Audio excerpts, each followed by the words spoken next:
So hello po sa inyo mga kalingap. So for today's vlog po mga kalingap, re-reactan po natin ang 101% na pagmamahal at ikaw lang ang nagmamahal sa akin ang ganito mga kalingap. Grabe yung mga tanungan kalingap, grabe din yung mga kasagutan Papa Eds at Evedsi. Talagang pinatunayan mga kalingap na talagang totoo sila kahit anong pagbabati ko sa kanila, kahit anumang issue ang binabato o pinaparatang kay Papa Eds, kasi si Papa Eds yung pinakamaraming form of bashing, yung tipong kung ano yung nakikita sa kanya, diba? Kung ano yung mga ginagawa niya sa araw-araw, talagang maraming nasasabi, maraming bashing talaga na hindi talaga maiwasan. Pero sa kabila ng yun, ngayon, talagang todo suporta.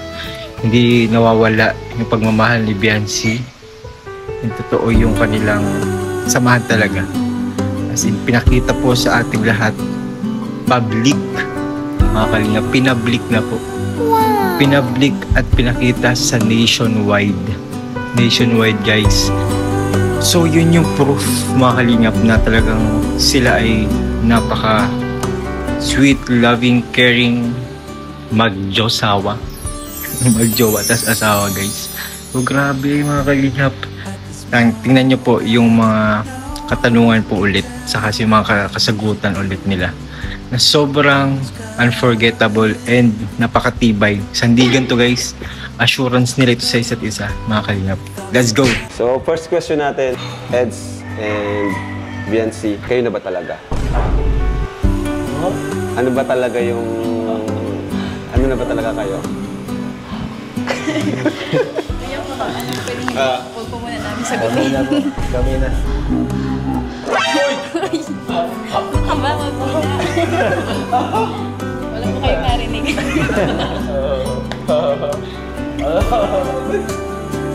Pag naman nasagutin. Tapos sinagot ng Eds eh. Wala po. Wala po muna yun.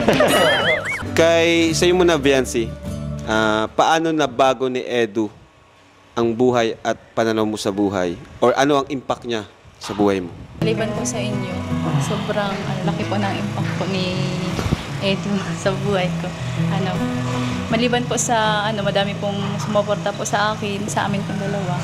Siya po yung unang nagmahal po sa akin ng ganito. Siya po yung unang nagmahal po sa akin ng ganito. Wow! Pinahal! Wow! Ano klase? Paano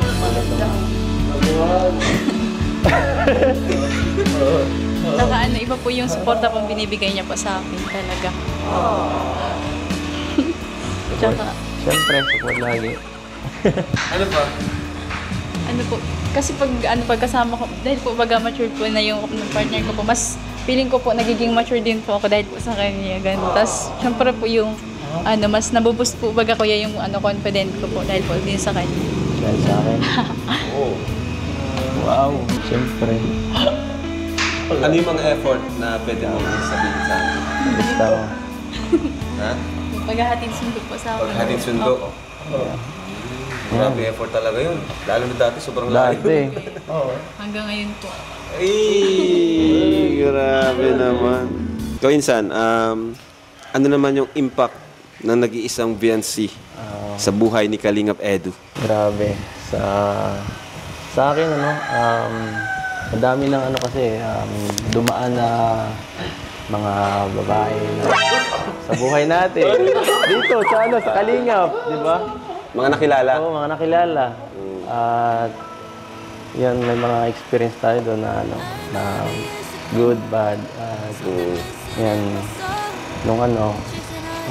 nung nakilala ko siya, si Biancy, grabe, sobrang, sobrang napakadaling pakisamahan, sobrang bait, kaya sobrang hindi siya mahirap, na makasama, makapartner.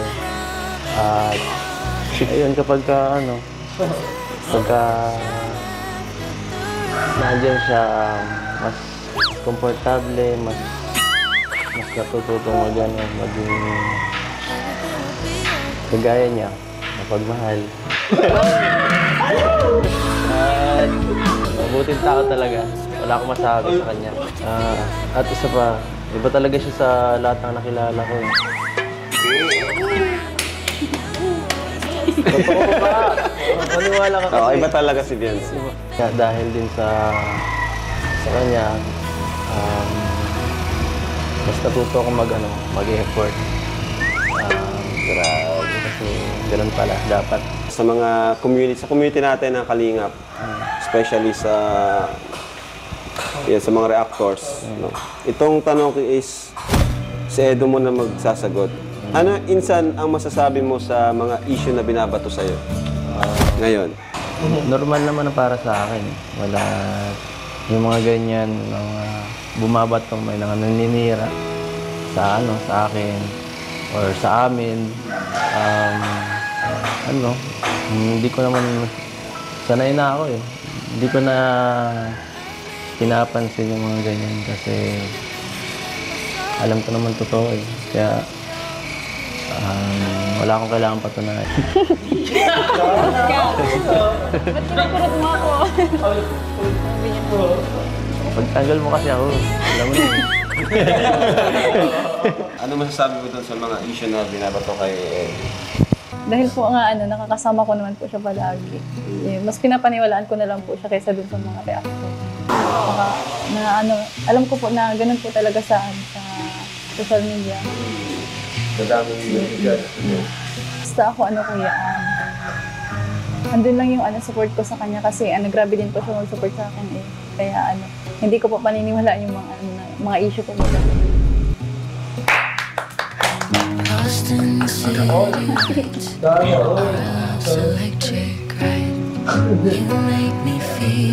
Next question natin. Edu, sigurado ka na ba talaga kay Biancy?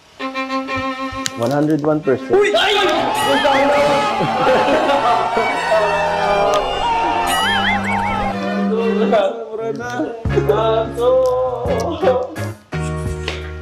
Bakit insan 101%?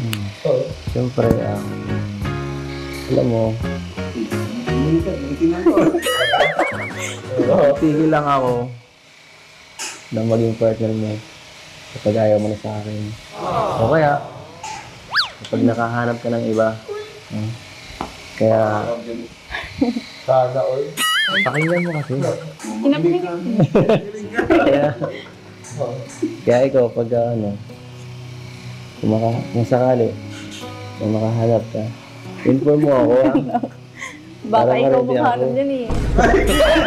Magkaway kayo. Kaya dapat,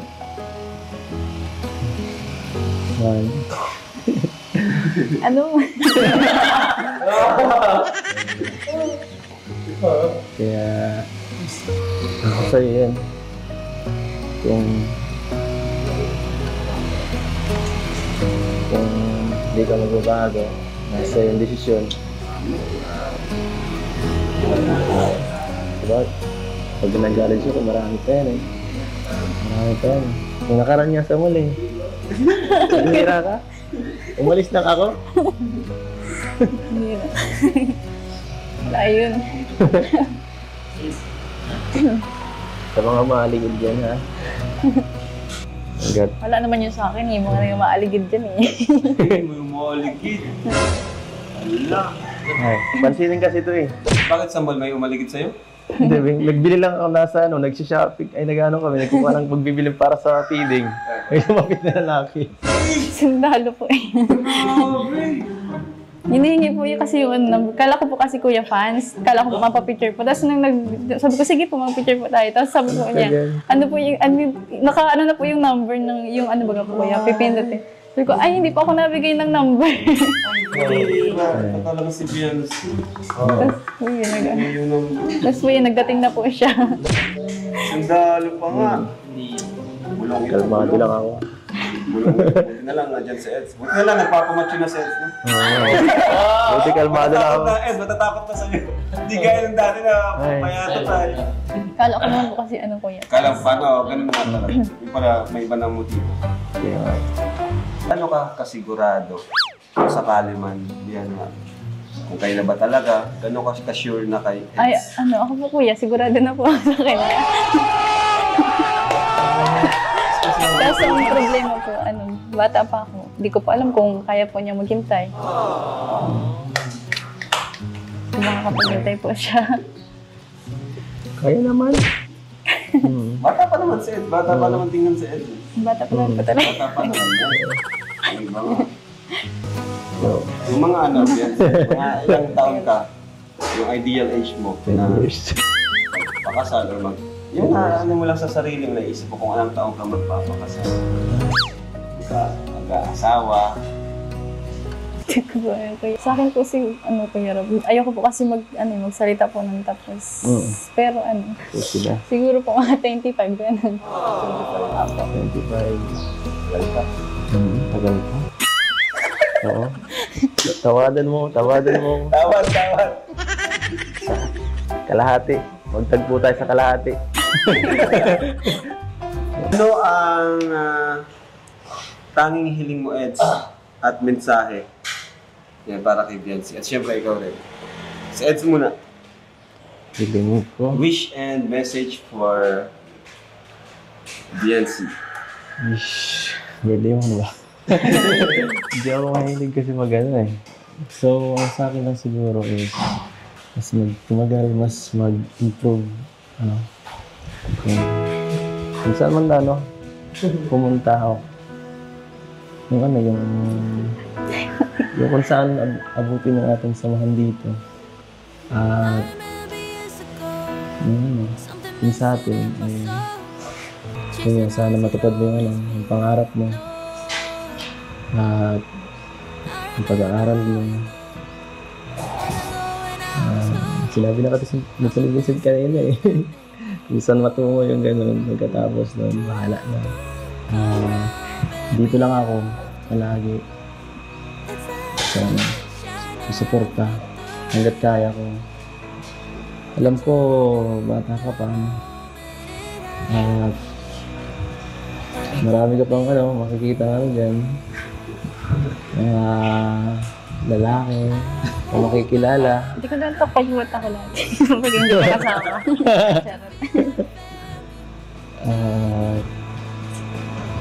Isipin mo rin ako kung saan pag wala. Para Pag ano? isipin mo rin ako minsan pag may nadating na. Kung saan abutin. Dito lang ako basta. Kung anong mangyari. Yes,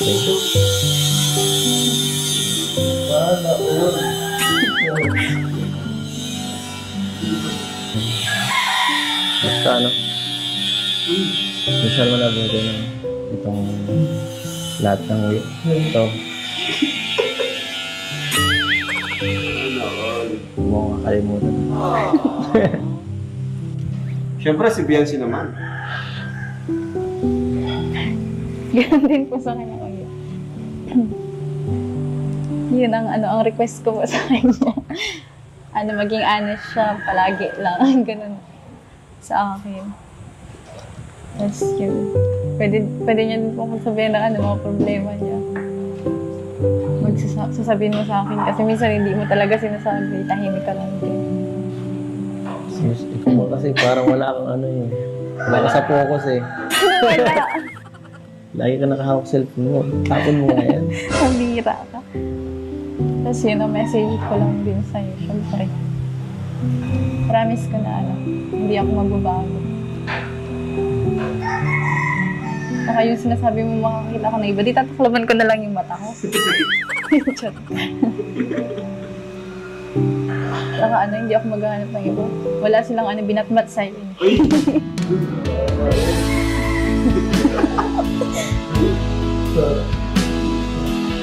Tama ako gano'n. Iba ka. Sana, dyan ka lang palagi. Huwag mo kong iwan.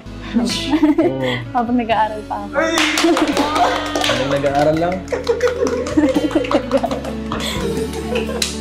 Siyempre hanggang makatapos. Ganun. Hanggang nakatapos lang? Hindi ko hanggang mag-aasahan. Charot eh. Joke lang. Grabe, guys. Saka thank you. Thank you sa lahat. Sana, dyan ka lang palagi. Huwag mo kong iwan. So, ayun mga kalingap, grabe. Wala na akong masabi kundi tamang oras na lang ang hintayin. Tamang araw, tamang panahon. Yan, yun na lang ang pinakahintay guys para masabing they are legit. Para sa kanilang legality. Kumbaga kasi wala pa sa legal age mga kalingap. Pero ang pagmamahal naman kasi, hindi naman kasi nasasabi kung kailan mo talaga nararamdaman yung pinakatunay. So grabe po mga kalingap. Kayo po ba mga kalingap, attend ba kayo sa birthday ni Biancy?